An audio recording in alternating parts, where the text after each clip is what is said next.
Hi everyone, my name is Elijah, and today I'm going to show you how to spring a deck of cards. This is what you can expect it to look like after a little bit of practice. But I'm falling with both eyes closed when I let the world spin. Testing the water, she got my nerves tense. Back when I ain't even have a purpose. To start off, you're going to hold the deck in your left hand if you're right-handed. If you're left-handed, just mirror all my actions. Holding the deck like this is called the mechanic's grip. It's used to start most card flourishes. Next, you're going to grip the corners of the deck using your right ring finger and your right thumb, just like so. Now this is where things start to get a little tricky. You're going to be squeezing the corners of the deck together conversely like so. Your fingers should be making a motion of squeezing together just like this. Once you build up enough pressure in the cards should shoot off one by one, and this is the basis for the card spring. Now it's easiest to practice with a smaller packet of cards. This just makes it easier to develop muscle memory and develop hand strength for your spring.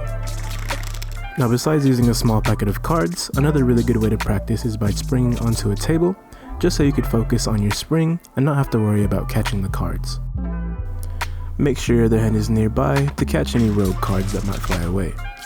Once you get the hang of the spring, you're going to have to catch the sprung cards. I like to place an open left hand about 6 to 12 inches away from my sprung cards.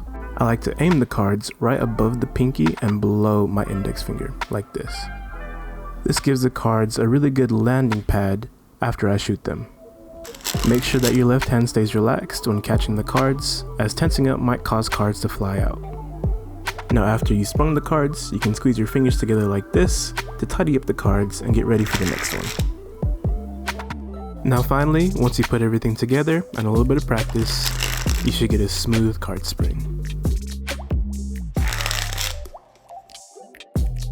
Now chances are, when you first start off, your card springs won't look like mine, but I have years of practice.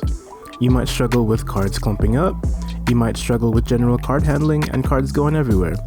Lord knows I've had my fair share of cards flying everywhere and not being able to control my cards. But this is just something that you have to accept when learning. Constant practice is going to be essential to build up the required muscle memory and hand strength to perform the spring. But I guarantee you guys, if you dedicate 10 minutes every day for about 2 weeks, you'll be looking like Gambit in no time.